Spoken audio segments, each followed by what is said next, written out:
There's so much thoughts in my brain, it's like my head is filled with rocks. And now for something completely different. Heaven is so racist.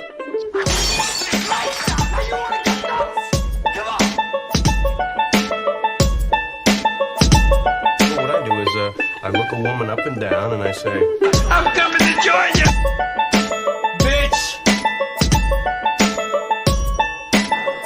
Oh, is that too far? Oh, you want to get into things? Well, I mean...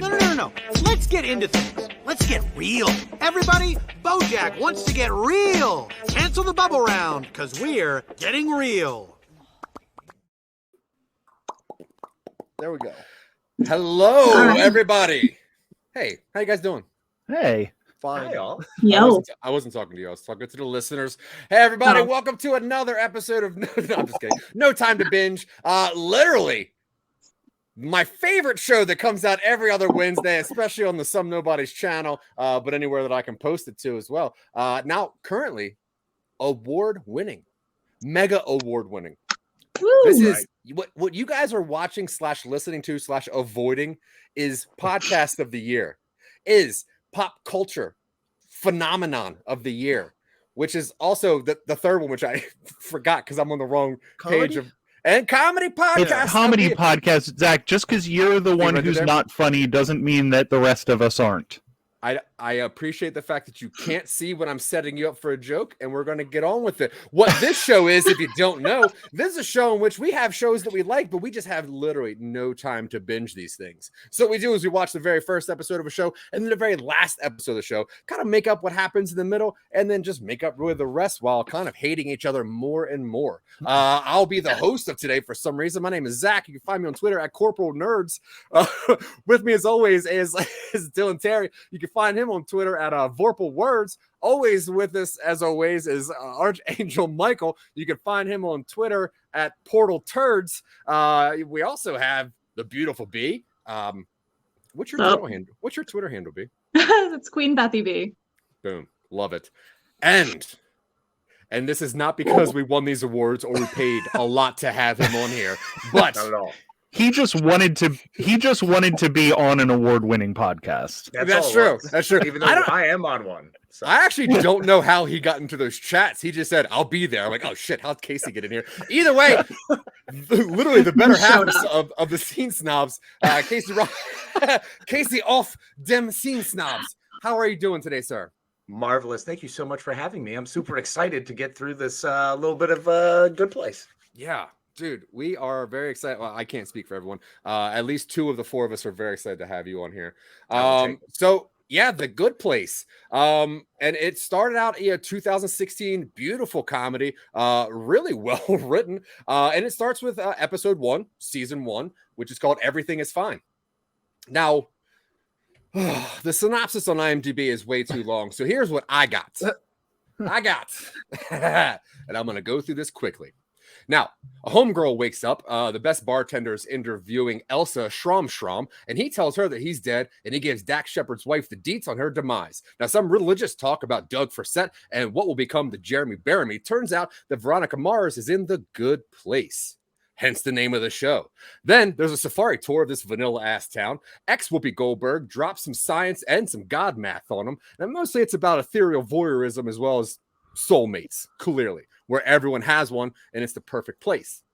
Now, but even though this place is perfect, wait, that's not what this says. Even though this place is a perfect shit, some stuff seems to be off, and we meet the best part of the show, which to me is Chidi. I love Chidi. He is literally the best thing on the show outside of God's Siri, which is Janet. What do you guys think of Chidi? Anyway, so far, fine. Yeah, so far you like Chidi? All right. I've only seen the first episode and the last episode. Yeah, I know, but he's a beautiful little piece of acting there. He's very cute. All right. He makes me nervous. He makes me nervous as well. I totally get that. Very anxiety ridden every time I watch him. He's all over the place and high strung. He gets stomach aches a lot. So yes, no, I feel like I need to take a Xanax every time he's on screen. Yeah. Okay. And it's luckily, Luckily, there's the acting equivalent to a Xanax, which is Jason, who's just the absolute best. Yeah, who does not say anything in this episode, which is great. Now, it's pretty much right after we meet Chidi, and that's when Gossip Girl tells him that someone really forked up royally. Now, some more bull shorts happen when we meet. That's when we meet Janet finally, which is the perfect search engine for the good place. Then we meet Jianyu, the Buddhist monk, and the master booper, who is Tahani. And after a dumb party, Elsa from whatever wakes up. What is that? Wakes up to how... Oh, okay. That makes sense now. I shouldn't have read that so fast. Now, Elsa wakes up to how Dylan spends his Sunday AM, which is a communal ball tripping. And everything is Eleanor's fault. She begs Chidi to teach her how to lie to heaven. And that's pretty much how we end this episode, which is S is gone crazy up in heaven. Right? Yeah. Now, Archangel Michael. I haven't seen you since that movie in 1996, and I appreciate you being here. Now, what did you think about this depiction of the good place? It seems like the actual Christian version of heaven, which is very whitewashed, very boring, and terrible for anyone who's interesting. So I thought they did a very good job with their depiction of sort of a Christian heaven. Yeah. Now, B, what did you think about when Eleanor gets to the good place and she asks which one got it right? And all Ted Danson says is that Doug Forsett was the closest one to get it right. I actually enjoyed that. Like all seriousness, I like the idea of everyone getting it a little bit right. I think that is pleasant to a lot of people. Yeah. Yeah, I love the way that they depict religion is, because Ted Danson's like, Buddhists have some of it right. Yeah. These guys have some right. No one really got it right, except drug users. They usually get it right. Drugs definitely get it right. They know. Right after major bong rip. Yeah. Casey and the Scene Snobs. When episode 1 ends up and S is gone off the rails, everyone's wearing blue and yellow except for Eleanor. What were you thinking? What was this is where this show's gonna go? Well, originally I thought Go Wolverines, because that blue and gold. Sure. So that was where my mind immediately wandered to. Yeah. Then also I was wondering if it was going to remain that way. Is this the show that we have now? Are we going to have giant shrimp flying around everywhere, and toads and ladybugs, and Tahani with this giant house versus Eleanor's small house? So there's a lot going on. There's so many questions to be answered. Dylan, knowing that things were going crazy and this is a well-casted show, like Casey, did you think Wolverine or any other X-Men were going to be in this? Yes, actually. I expected this to be part of the multiverse that's going on right now, and then I remember the show came out in 2011. So yeah, but then I thought, wow, Disney really put some thought into their whole thing. To be determined by the ending. I like that your nose is getting more and more congested as we speak. I spent all day talking. Well, if you know our shows, that Dylan doesn't do much of the talking. He just sits there and sniffles and yawns. Now, Michael, seeing that we obviously start this show off following Eleanor or maybe Ted Danson and the quiet monk Jianyu, was there any other characters that you were hoping would really get explored in this show? Yeah, there was when there was the rain of shrimp coming down. I was hoping that shrimp number 14 was going to get a little bit more action than they actually did. But I think we got enough of the background of the shrimps that the one season did go over into shrimp heaven, and we did get a little bit of that. Luckily, that was the short season, but still, I think they focused on the wrong shrimp when they did that season. 14 was very dynamic, so I'd have to agree. Well, it was interesting casting the voice actors John Malkovich as a shrimp, knowing that he doesn't have any lines, only grunts. But we're going to get to that. Okay, so obviously that was episode 1, and for the most part, I think it was almost a perfect start to a show. It was aggressively intriguing. It left me with a lot of questions. I like the things that they left out. I like the things that they added. And I think that Chidi is, he has a new threat, which is me stalking him. Okay, so now we're going to fast. I really hope, sorry if I just may, I just really hope that they explore more Eleanor's death. That whole that series of events that unfolded with her demise. I really hope we get into that more, and everyone else's. No, we'll definitely get into it, especially if you ask someone. I think B was about to talk about. No, I want to see it on screen very graphically. That's what I'm hoping. That's what I'm hoping. Yeah. I agree. Her and Up her the cheap ratings a little margaritas. bit. Yeah. Yeah. Right. All right. So we're gonna fast forward to January 30th of 2020, which is when season 4, episode 13 dropped, which is called Whenever You're Ready. Now, episode starts. This is a new system, and the system's kind of working. Michael works with the Joint Council of Afterlife Affairs to smooth out the kinks of the system. Meanwhile, Jason and Tahani move on. Eleanor tries to influence Chidi. Now, it seems like Eleanor is still in class for the duration of this entire show, because the show starts with her in class. So now I'm thinking 4 seasons of her in class. All right. But Chidi goes into, what is it? He goes into the guy from, oh, that's right. They meet the guy from Guts, Mike O'Malley, for some reason. And he's hanging out in the alleyway of the Death Star, which leads them down to Judge Maya Rudolph and some guy named Sean. And I think the actor also from the movie Bend 'Em Like Beckham. I think that she's in this. I'm not sure. But it's a high council of people. Now, there's some chat about the new system, and apparently Jason wants to dip out on his fam, so they're going to party like it's a sad 1999. Doug's eating some chicken. Michael's sad. Janet loves Jason. Jason dances. Chidi and Ellen, they're dating, which is pretty cool. Here's when things get weird. Normally I'm a jokester. Normally I can make fun of a lot of things. This show started making me cry so bad that I could not make up anything funny. I stopped taking notes and got aggressively invested. I texted my dad, and I haven't spoke to him in years. I waited patiently for my family to get home. I don't know much about this show, but there's a lot of people in this last episode that made me cry like Dylan does almost every single morning. Now, Wait, I cry every morning, or I make you cry every morning? B, what did you think of this episode? Okay, so I really wish someone had warned me about this last episode, because I was not prepared. I did not wear waterproof mascara. I watched this at work. It was a mess. I watched this on my break. So I'm like black streaking down my face. I've got snot. It's horrific. And you've never seen me cry, but I am the ugliest crier you will ever see. You've never seen me cry. Kind of rude, to be honest. I was not prepared to feel an emotion, period.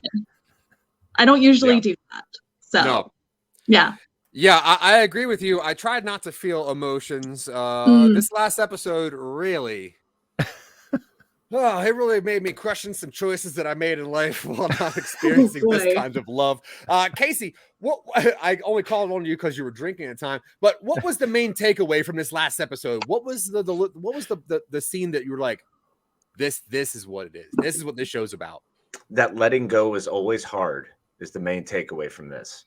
And it's actually the conversation that Jason has with Janet when he first approaches the gate, and then she bails. And it was just, that was a pretty beautiful moment. And that was a moment that really solidified what I believe the show to be, and makes me excited to maybe invest a little more time in a few more episodes.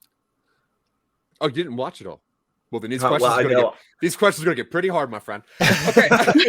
Now, Dylan, this is obviously it was designed to be a finale. Like you could see it from start to finish. This is a season, series finale. Who would you say in this show, if you weren't crying and missed any parts of it like me, who do you think had the best send-off? I mean, this is going to be a personal answer, because I think all these characters have something you can identify with and have something to go out with.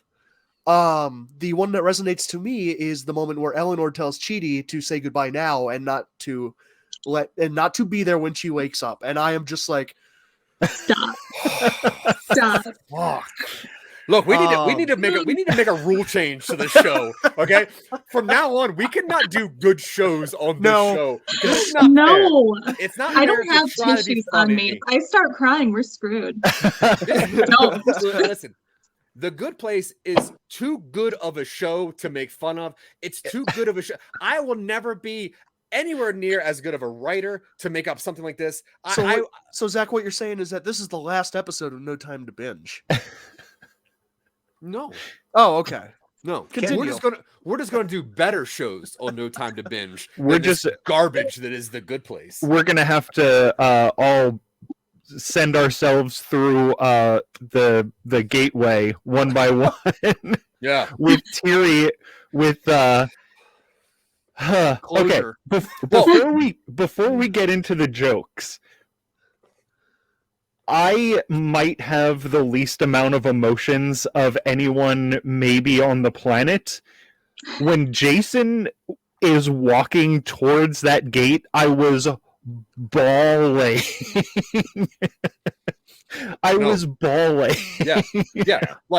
Like my nose was crying more Yeah. than most babies cry. I was gasping for air. I was drowning in my own liquids, and not in like the sexy way that Casey talks about on our Snapchats. Those are special. But Sully those. I do have one question, and this is unfortunately not a joke. I was crying too hard to actually finish the last 5 minutes. So, will anyone please tell me how this show actually ends? Sure.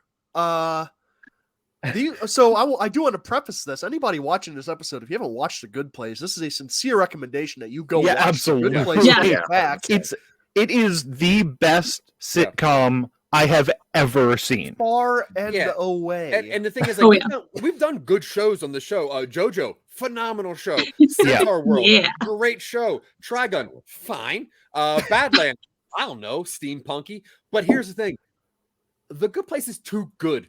It was way too good. This show. That's where you anyway, actually learn. You get a philosophy lesson the whole time. We've It's discovered fantastic. the limits of the show's format, and that is a well-written, emotionally fulfilling show with closure and a fully planned arc and well-written characters. Anyway, how the show ends.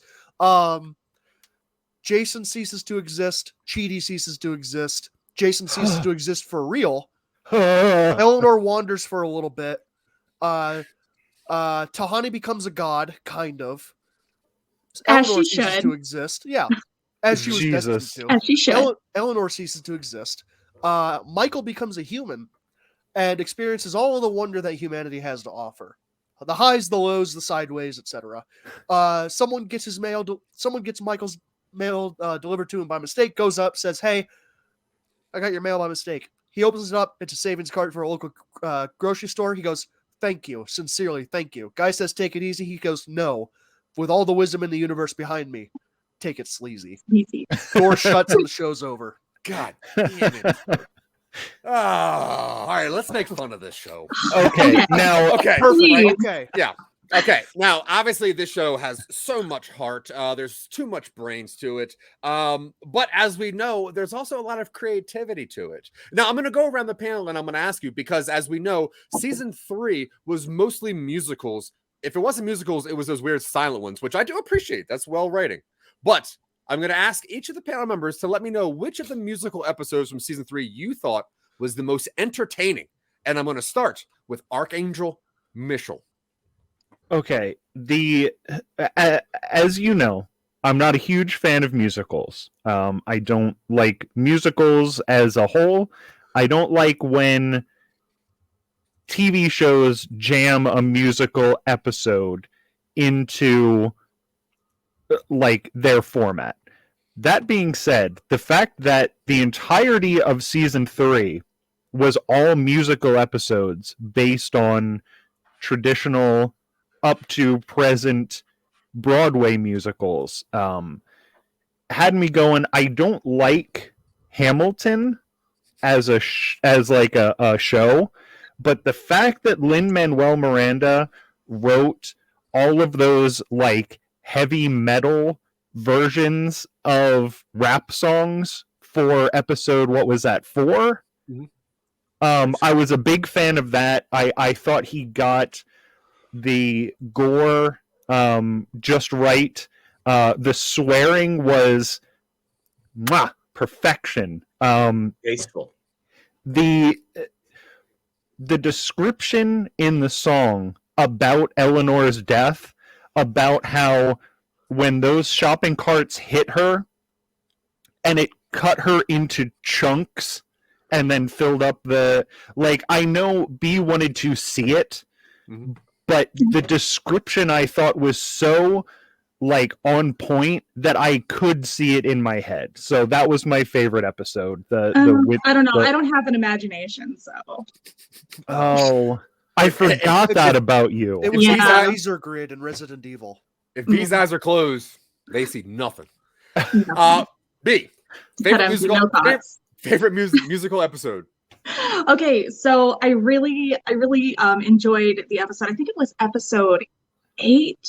I think it was the one that was just all opera, and they did that like riff on La Boheme, and like, which is basically just Rent, but in Latin. No, I really enjoyed that one. I thought it was kind of a weird, interesting decision to do it all in black and white, though. It was really artsy, really interesting. I really wish they hadn't like cast that dog to play the part of Chidi, though, just for that one episode. It was odd. It was an interesting choice. It was fine. No, I agree. I don't think I've ever seen an opera turned into a noir before. Yeah, was it was wild. When you get David Lynch to direct an episode of your television show, that's sort of what you're going to end up with, though. Right. Well, okay. Just for clarity's sake, that wasn't the same David Lynch that that did Twin Peaks. This was David Lynch, the cartoonist, that did the offshoot Boondocks. I'm pretty sure. Yeah, and that's why Jason was played by Bugs Bunny in that episode. Yeah. I thought it was a nice, I thought it was a nice throwback to the Looney Tunes cartoons with the fat lady singing and Bugs Bunny being there. Yeah, so they really tied it all in a very neat, interesting way. No, I agree. And the thing I didn't know that I needed to know was the origin of Ave Maria. I always thought, hey, there's some chick who sings a lot. But I tell you, compelling origin. Dylan, what was your favorite musical episode? It was the crossover episode with Parks and Rec, where is it Rob Lowe plays Chris Traeger? Yes. Yeah, where he's playing like some alternate universe, like Savior of Humanity, and it's all about like the schism of Christianity. And it's all like Michael Schur versions of classic hymns. Yeah. I mean, I had a moderate religious upbringing, so a lot of them were pretty familiar, but it was still weird to hear them singing about like the parks department instead of Hark the Herald Angels Sing, it's like Park the Herald Angels Sing and stuff like that. Yeah. Now I agree. It was a pretty cool episode. I think that I might have caught the story better if it wasn't all shot in like one long take. I think that artistically it maybe worked, but I kind of lost the vibe on it though. Yeah. The amount of ukulele that's in that episode was a little bit too much for me, though. Funny story, I did some research. All of those old hymns are actually originally arranged for ukulele. Oh. Wow. Yeah, they just, it turns out when they came to America, they were just like, oh man, there are pipe organs everywhere here. Let's just rearrange all this stuff. I mean, back in the day, pipe organs basically just grew wild. So yeah, it's a lot of sense. They got they became 88 keys when they got domesticated. Yeah, that's true. Really knocked it down from the original 240. Yeah. Casey, musical episode. Well, for me, I was a big fan when they dealt with part of that multiverse. And I'm a huge fan of Rodgers and Hammerstein. So when they did the 7 brides for 7 brothers, but the 7 Chidis for 7 Eleanors, I thought that was fantastic. I was a big fan of that one. Yeah, and it was a good way to, I think that was the season, right? And I think that was the season finale too. So it was a really way to go out with a bang. Yeah, and it was interesting while tying 7 brides for 7 brothers in the setting of the movie 7. So it was kind of compelling, like watching that unfold in such an egregious manner like that. It was fascinating. It was beautifully done too. Very tasteful. Not too much gore. They kind of just eased it in, so you kind of alluded to what it was. Much more Hitchcockian. So I was a fan of that. Yeah, and even the gluttony guy's wang was like artistically shot. It really was. I agree. Now, as we know, season 2 ended in such a huge CGI battle between heaven and hell and portals and even some brain stuff. But they used all of their budget on like the final 2-parter, which obviously led them to have a lot of smaller budget bottle episodes throughout that season. Just kind of where you sit in one room, which was odd that they kind of chose that to be the theme of season 2. Granted that it's in heaven where you can go anywhere. But Casey, where was the one setting that they all had to cram into that you thought it just did not work as great as it could have? You know, I was a little thrown by the yogurt shop during the siege. I didn't quite understand that part when all the Janets turned against them. And we're just starting to attack them, and they had to go all Kurosawa, Seven Samurai and build up. And, that was really when they showed more of their bonding, I think, which was good. But it was just, it kind of threw me off. I didn't really like it. It was really dark. Yeah. He did that, try to, match Game of Thrones and tone down the brightness. It was stupid. And then also, retconning Janet having lactose intolerance was really a mistake in that one. Now, Michael, which was the setting that you were just the least impressed with? When they were in Nakatomi Tower, and they didn't show any of the actual office buildings, they were all just like crawling through the air ducts. And then every once in a while, you would just see the guy crawl past who was like no shoes, white tank top. And it's like, we know what you're trying to do, but like you might be trying a little bit too hard for all the subtlety that's in this show. Just like having that part set in Nakatomi Towers with John McClane, and it still drove me crazy that those ducts were that clean. That always drives me crazy when they do it. Just put some dust in there. Yeah. And with all the attention to detail this show has, setting that in Nakatomi Tower, but during Thanksgiving was such an odd move. Like, obviously we know that John McClane wasn't there. He was in New York, I think, doing something with Jason. Absolutely, he was. Yeah, with Justin Long. Anyway, B, It was a choice. Your least favorite setting for season 2. Okay, I don't know if you guys remember this because it was like it was a very quick scene, but when they were all like under the sea, it just didn't feel very well done. Like some of the fish and like they had some mermaids, but they were like clearly like clip art mermaids. Like they had like forgotten to put actual mermaids in there. Like just drag up a mermaid from like the ocean. Come on now, don't be lazy with this. Yeah. I mean, I wasn't very impressed with that. I thought it was really. Like, did they run out of budget? Is that what happened? Or were like the actors like just starting to run out of air under the sea? It just and didn't impress me. And it was kind of annoying that to understand what they were saying, you had to turn the subtitles on, or else it was just so much gurgling and bubbles. It's like, what are you doing here? Did any of y'all notice it was the same 3 manatees in every shot too? Right. Like, yes. Come on. I'm glad you caught that. It just didn't make any sense because they have all these very good-looking actors, and they just put them all in those the deep sea bells, and it's like, we're here for these people's faces. Yeah, yeah. I don't care if you're drowning or not. Show me that face. Yeah, right. And yeah, these could be the sexiest manatees I've ever seen. Yeah, show me that face, though, baby. Yeah. I got you. Yeah, that's the moneymaker. Now, I don't know if you're going to appreciate this, but I did get an actual one of those mermaids from the episode. They sent it to me because I was such a big fan. Nice. Oh my god! Wow, that's pretty cool. You got one. Yeah. Do you want me to send this to you, B? I will. My god, yes. I will put it up on my wall. I'm gonna frame it. Oh my god. I have a frame for it. I just got it down for this episode because I wanted to show it off, and the frame is like huge. Yeah, of course. It's pretty suspicious though, because if you know Archangel Michael, you know about his other show where he goes over all of his drawings of mermaids, calls The Mermaid Mile, and that seems suspiciously like the one that you were highlighting for Easter. But we'll get back to that later on. Dylan, least favorite setting for season 2. I just want to call attention to Michael's episode "Mermaid in Manhattan," but my least favorite. Honestly, if he's gonna keep these shenanigans, we're not gonna promote his other shit anymore. My least favorite setting from season 2 was the clip episode. Yeah. Which is weird because it was all clips from the last episode. Like it was just like they ran the same episode again, but with a different voiceover. Yeah. And like, you know, they explain it in the universe of the movie where it's like, all right, something weird's happened with the timeline. We're going to go back and like see if we can examine it. But it's like, you've got the director as a character and you have like the scriptwriter as a character and they're all talking about the show. And I don't know why. I guess that decision really does save on budget because you only have to shoot 21 episodes instead of, or however many they do.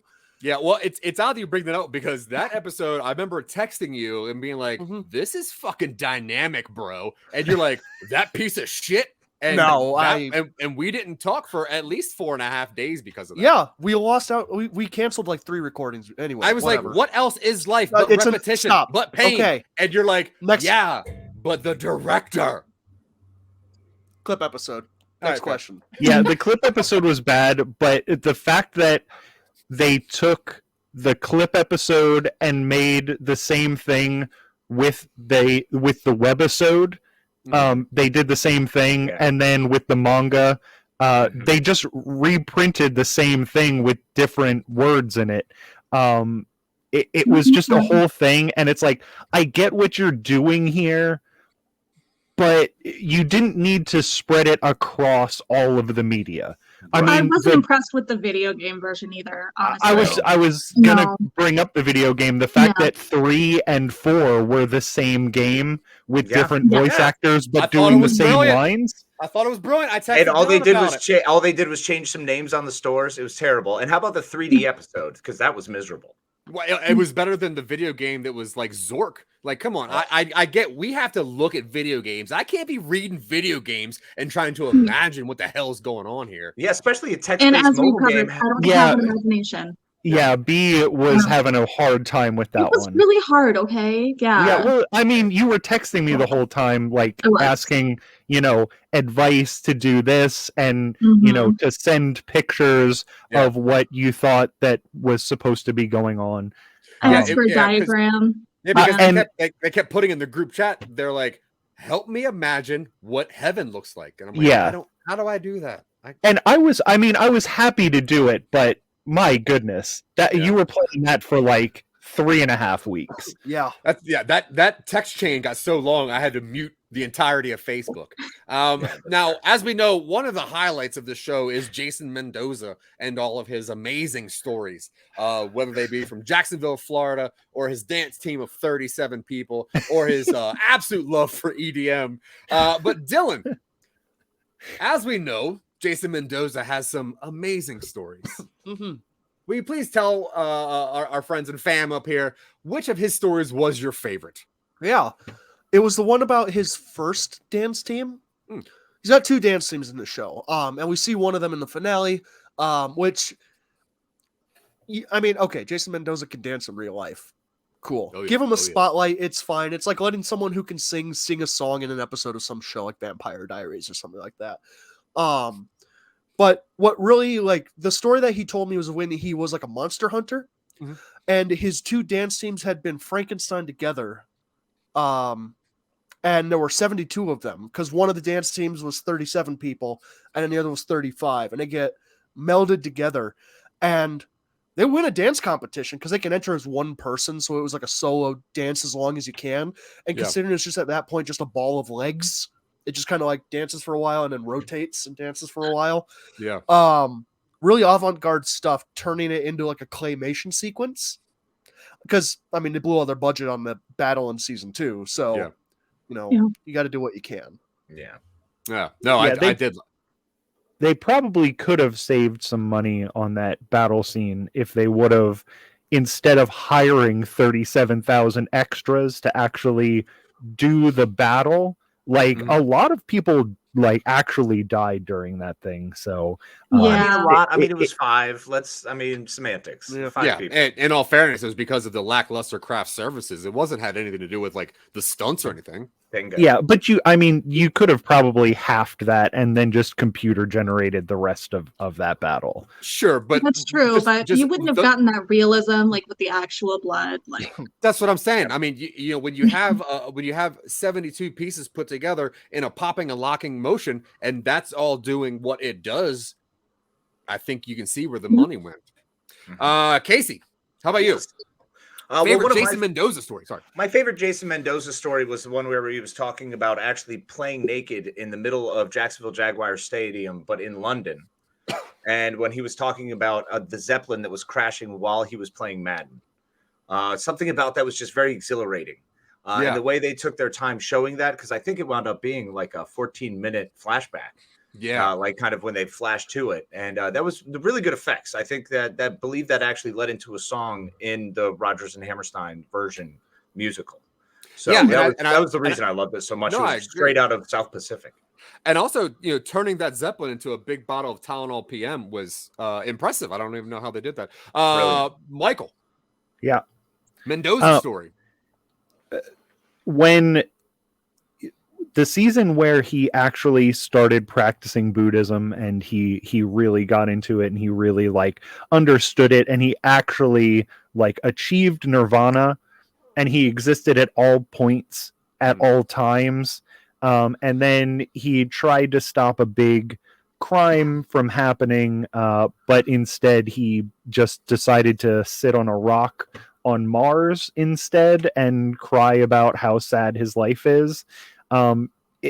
Normally that would have been something that was a little bit overdone, but his acting was so good that I really I felt it and I was like, all right, he's the only one who could have pulled this off. Yeah. Oh, and I didn't think you were going to like that episode because you're such not a fan of Zack Snyder, and having that be a shot for shot of the graphic novel. I was like, dude, Colby is not going to like this episode. So I'm pretty surprised. You're expanding your horizons. It's no joke my favorite graphic novel. So the fact that they did it right and with somebody who knows how to act. And direct. It was all right. Yeah. That all helps. Yeah. How about you, B? okay, so I don't know. Do you remember the scene where he talks about how he learned he got into EDM by traveling with this nun, and this nun like taught him, you know, all of the art of DJing. I thought that was so brave, and I thought it was just like really touching when they were like on top of the mountain and they're like meditating about the music, and he's like trying to like DJ like with his eyes closed because he has to feel the music. You know what I mean? Oh yeah. It was really interesting. I thought it was really fun. I loved that nun character. Yeah. Well, I love a good nun. Yeah, that was cool. Sally Field, wasn't it? No, Yeah. that's the No. It wasn't Sally Field. It was No, it was, Madonna in Sally Field makeup. Gotcha. Yeah, it was Oh, Carrie yeah. Elways in Sally Field makeup. Gotcha. Disappears Yeah. into that The makeup role. was good. Amazing. Great. It's a- I really It's thought- also Carrie Elwes at the end where it's not Mary Steenburgen teaching him guitar. Right. It's Carrie Elwes in Mary Steenburgen costume. Well, yeah, I got that because I thought that was a callback from earlier in the season, but I could have sworn that was Madonna dressed as Sally Fields. And I was like, wow, that's clever, merging League of Your Own and also Forrest Gump for this. But it's I think that was a good story, B, especially for transition-wise, Beautiful. because, you know, having, you know, those big name actors to show up in that one episode, you can see that they were obviously struggling for money and for views, which is Yeah. why most of that whole season was amazing guest stars. Other than that episode, B, who was your favorite guest star that popped into Good Place for one episode? Okay, so you guys know I'm in love with Jack Black. I mentioned this in the past episodes, but like when he showed up at like the end of, I think, that underwater episode. Mm-hmm. You know, it was not in that scene, but it was like later on when they're doing the barbecue. Yeah. And when he was like on the grill himself and he was like dressed up like a pig, I love Jack Black. Oh, he was so I will pruny. It take was every gross. opportunity to call him out when he does an amazing job, and he absolutely nailed it. I loved him. Yeah, and for those listening, if you don't know, B has a special Jack Black Stan Instagram, where it's do. mostly just random pictures of Jack Black every It day. is. Yeah. But yeah, go check that out. They, Dylan, they are mostly shirtless, so be aware. If you're at work, you will see nipples on that Instagram. You will. You will Yeah, but see they're- Jack but Black they're- nipples. but they're very pruny nipples because he does swim Yeah. a lot. You can follow. You can follow that Instagram. It's Black Jacks for Jack Black. Yeah, Black. Oh, is yeah. Black is my new black. Wait, Yeah. that's you? Yeah, that's me. Oh, whoa. I've That been is following that for all like a year me. and a half. Holy shit. Oh my god. Wow. Yeah, Okay, no, cool. That's Cool, my man. Insta. God Just damn, like this all show, right. worlds colliding. Dylan, favorite guest star. It was who's the guy who voiced SpongeBob? Thomas Middleditch. No, the other No, one. no. Ralphie Oh, from Thomas Upperditch. Upperditch. Tom. Brandon Lower Ditch. No, it's like Kenny Loggins or something. Tom Kenny. You were Tom both Kenny. right. It's Tom Kenny. Thomas Kenny Tom Loggins. Kenny. When Tom Kenny comes out in the SpongeBob costume, like he's not animated, and he does the entire first episode from memory, just staring like kind of 3/4 field camera. Yeah. It's like, I mean, I understand, like, you know, you do your monologues, you do your soliloquies, you do your Shakespeare. I didn't expect like a full SpongeBob recitation in the middle of the episode. Yeah. Yeah, and I mean, hey, I saw the viewership numbers and they spiked on that episode. And that's Yeah. weird because when you watch it, you're like, who are you going for? Who's the market audience for this? It's kind of the same thing as that one episode that had the ghost of Carrie Fisher in it, even though she wasn't dead at the time. It's like, I don't understand this. What are you doing? Yeah. yeah, well, that SpongeBob episode, they did get all of the Avengers to play the sardines that are in that Honestly- episode that Honestly, you take over say the who's the market for that one, but like as I was watching it, I was like, oh, I'm the market for It's this. speaking Yeah. to me. Yeah. Well, It and really also, sneaks in there. okay, well, that's fair. But to be clear, it's not the MCU Avengers. It's that weird British Avengers that has Ralph Fiennes and Uma Thurman in it. Yeah, And yeah. I don't think a lot of people understood that. Well, I mean, they were all dressed head to toe in those sardine costumes, so Yeah. But you're getting Uma Thurman. Give me those feet. Casey, your favorite your favorite guest star. Actually, mine was Sir Ian McKellen. I was a big fan of his episode. I thought he was fantastic as a lower demon. Yeah. And really just nailed it in his musical parts. I was really impressed with that. I did not know he was a tenor. Yeah, Blown away. my only problem with that is you could obviously tell that he was doing that for like his political votes, because he kept wearing that button, you know, that you know what I'm talking about. But it worked. Well, I I mean, yeah. it got the I mean, votes. he is mayor of Cincinnati, so it Yeah. worked, It's a medium Mi- place. I like that place though. Michael, favorite guest star. I mean, I'm surprised nobody said it so far, but it was Sam Jackson. I mean, Thank the- you. when he went, you know, he was in that. It was like very early on. Like he was an early adopter to this show. He said, "Wow, this is really good." So when he played God in that episode, you wouldn't think that, since this was on NBC, that they would allow that amount of swearing. But like, I guess they were like, you know, we got Sam Jackson. He's playing God. We may as well just let him do whatever he want. I mean, the episode aired. Yeah, the episode aired at 8:00 on like a Tuesday, but yeah. But Yeah. I thought he did a great job, and the fact that, you know, every time he showed up after that, it was just for like a second or two, but he was there, like he stayed there the whole time they were filming, even though he knew he was only having cameos. Yeah. He said, "No, I want to see this." He was really invested in that role. And honestly, the caliber of acting between him and Ted Danson was what I think people mean when they say it's a pitcher's duel. Just high level. Now, as we all know, season ended, season 4. They planned this out. Now, there was talks of having that special like holiday episode that was going to pick up like the very next, the very next Jeremy Bear Me, right after season 4 ended. What would you like to have seen in the very next episode if this did get that final one? I'm going to start with Dylan, please. Probably Weasel Stomping Day from Weird Al. Mhm. It's strong. Yeah. It fits the tone of the show. Weird Al wasn't a cameo. He's willing to do it. He was asking them on Twitter to be on it, and they just never responded. Yeah. Yeah, and he already sang the song about it, and I mean, with how much graphic stuff the show has, like stomping on some rodents just seems like in line. Yeah. Why not? B. I would like to see an Arbor Day episode.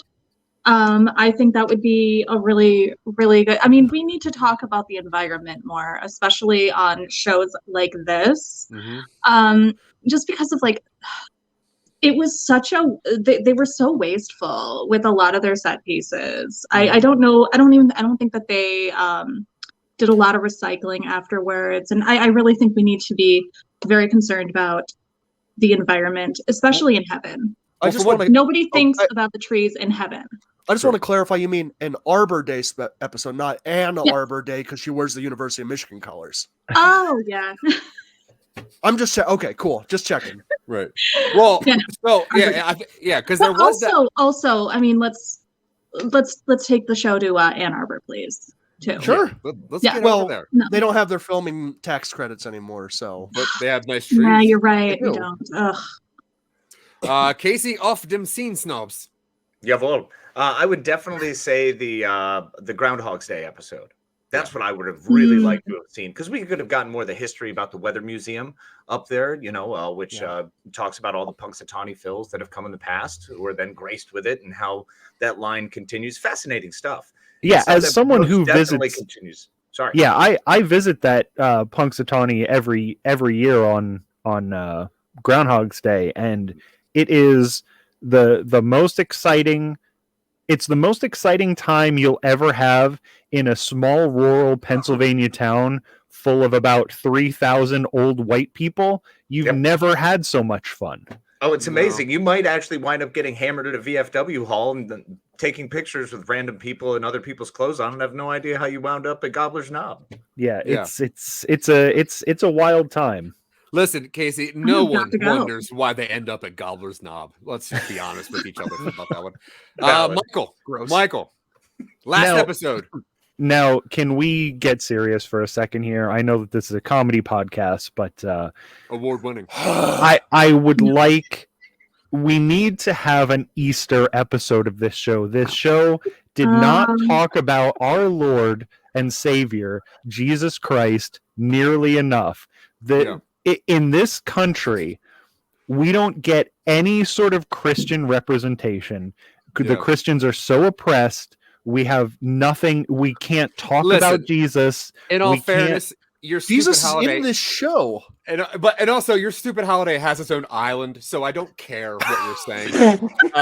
Now, as we know, there's so much stuff on the cutting room floor, right? They filmed hours and hours of this show, and they recently on the VHS box set released all of the deleted scenes. And I know, as you know, I got the 8-tape set of that. And I did send you Snapchats of my favorite scenes. Now, of all the deleted scenes of this entire show, all 4.5 seasons plus almost a holiday episode, what was your favorite episode that was cut? B. Okay, so there. Do you remember like the 3-hour long scene of Tahani sitting on the bed and just staring at the camera? Oh yeah. That was such an artistic move. I did not expect that. I really feel like the show definitely could have benefited from that. Because it really makes you think, like, what is going on behind her eyes? What is on her mind? That's what I wanted to know, and we didn't get any of that. Honestly, I was worried about like when was the last time she ate. Like I was curious. It was hard. I definitely did wear out the tracking on the VHS on that 3-hour scene. The whole thing was just a mess by the time I was done with it. Yeah, I mean, trying to enhance a VHS just to look at what I can only consider eyebrow acting, it would make sense. That's never come to my world before. Dylan, I really think they should have re-implemented the scene where they help fake the moon landing. Oh, yeah. Doing the like digital replication of Kubrick's face behind the scenes onto Jack Black's body. Yeah. Funny enough. I don't know why it was removed other than like certain people high up in the food chain might have gotten uncomfortable about some of the truths that might have been revealed. Mhm. And I think that's all I'm going to say about that on this show. Well, Yeah, in all fairness, they did misrepresent that director a lot. He didn't say skadoosh that much. Not enough. Not that I know of. It's like, all right, You don't know. You never saw I'm the pretty sure- documentary about Stanley Kubrick then, I'm pretty because sure that was the original title of The Shining. and I won't that's- watch it because I don't have a that's- laser disc. You know that. that's also how he ended every scene. Like, instead of cut, he would be like, Oh. skadoosh. Oh, now, yeah. That's funny. Casey, favorite Yo. deleted episode? Definitely one of my favorite deleted episodes was the ones where Tahani and Chidi actually fall in love after Chidi tries to pursue the career as a cult leader.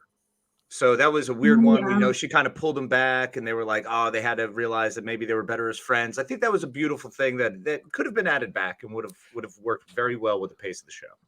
I agree. I think it also would have messed up a little bit of continuity because technically her cult religion was 100% accurate, fair. which would have negated the entire season 1. Yeah. Michael, how about you? It was the Weird Al episode. The fact that they wrote and had everybody, come to set, and they did a whole episode, and Weird Al was so excited about it, and they were just, they didn't really film the episode. They just like with the handheld cam, and you could just hear the directors and the writers making fun of Weird Al for thinking that they would actually let him on the show. I thought that was pretty mean. But also hilarious at the same time. It did seem like it would have been a good episode. Maybe, it wouldn't have fit in the flow with the rest of it. But the fact that they set up the whole thing just as a prank on Weird Al, I thought was pretty weird. Yeah, I mean, it's obviously past like the punked era. Like, we're not doing pranks anymore. But Yeah. I could see it. There was still a little bit of a heart to it.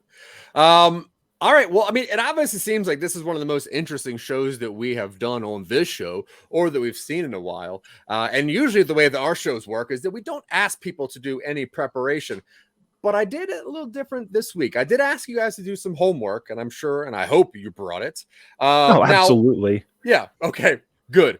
Now, we're going to go around the table, and I'm going to ask you guys if you happen to have, could you make time to binge this show? But like the homework I asked you, I'm just going to have to ask you to recite your favorite quote given by Ted Danson, and if you would find time to binge this show. Now, I know that most of you do your homework. Archangel Michael never does his homework. So I'm going to go with you first, Michael. Please, will you find time to binge the show? And your favorite Ted Danson quote from this, verbatim. Absolutely, I'm going to binge this show. It's very excellent, and I haven't watched it for a while. I definitely watched the first and last episodes again for today's episode. I definitely did that. I remembered all of it. And my favorite quote verbatim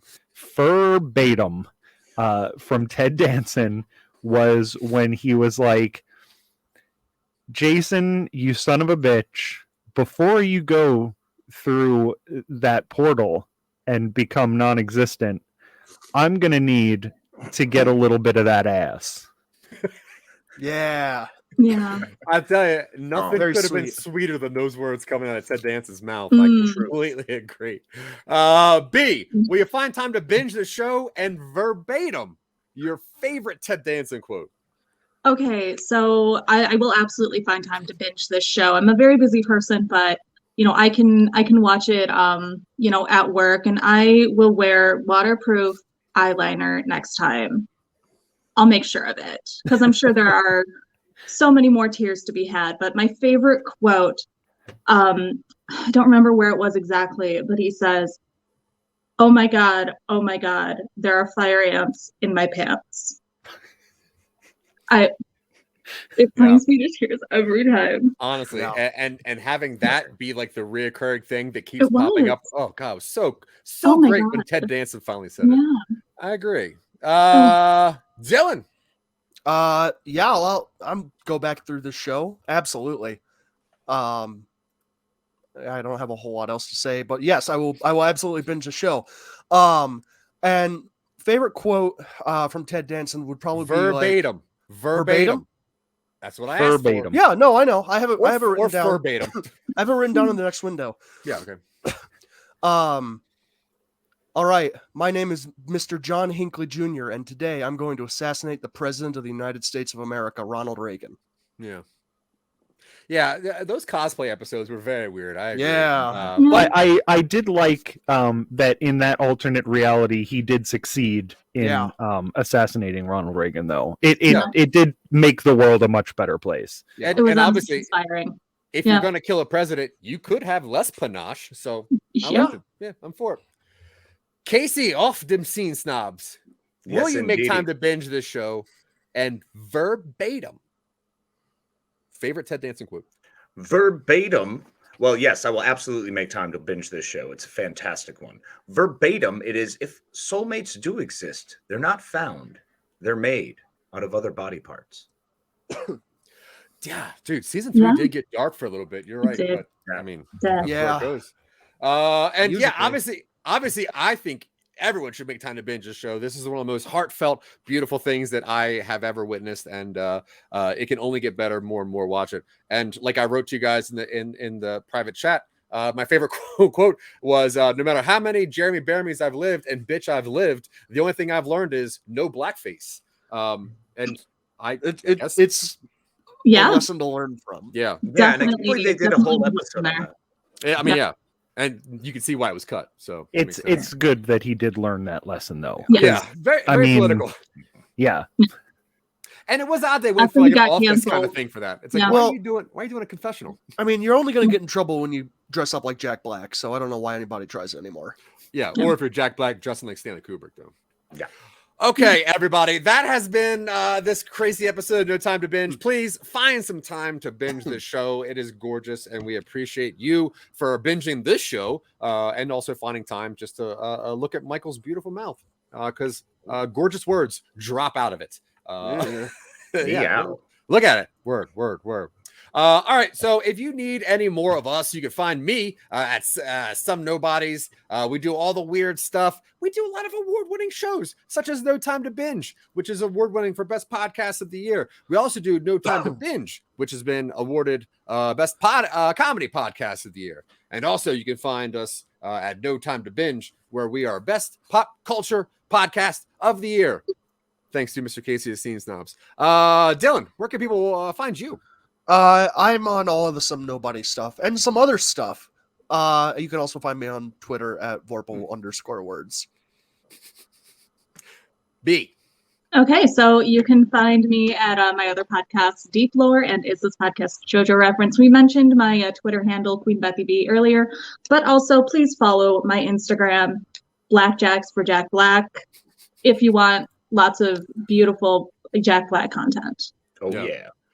And it's not as much card stuff as you would think. I thought it was No. gaming when I first came Although across there it. was a very, very tasteful one where he has like 2 aces over his nipples. Just, That's true. well, But he it's an does it. ace and a jack, but you Yeah, know, but- he's got And a he has black that jack weird. on and he Jack has- Black, and it's my favorite.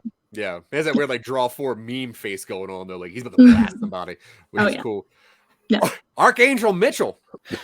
You can find me on Twitter at my neighbor MICH1, where I post all the stuff about all of my shows, including Jack Billings Presents Haunted Apartment Complex on the Podmoth Network.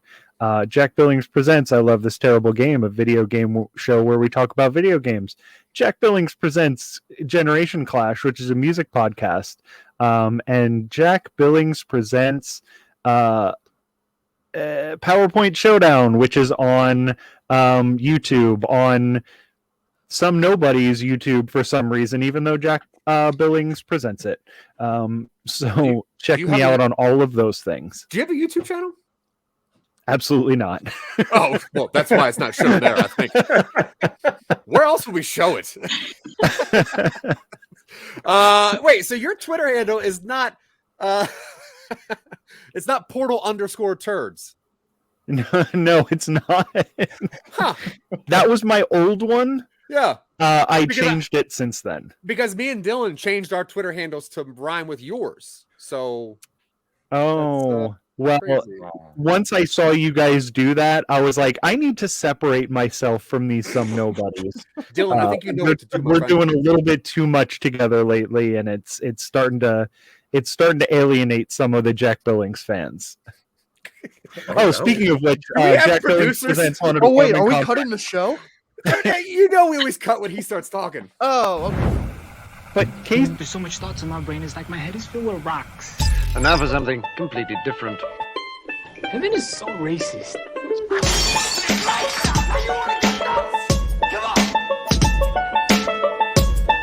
What I do is I look a woman up and down and I say, I'm coming to join you, bitch. Oh, is that too far? Oh, you want to get into things? Well, I mean, No. Let's get into things. Let's get real. Everybody, BoJack wants to get real. Cancel the bubble round, because we're getting real. I know, but I wanted to see you again. It was actually pretty easy to wait. I sort of just sat quietly and let my mind drift away. Thought about you and the infinity of the universe. Kind of like a monk. What do you mean?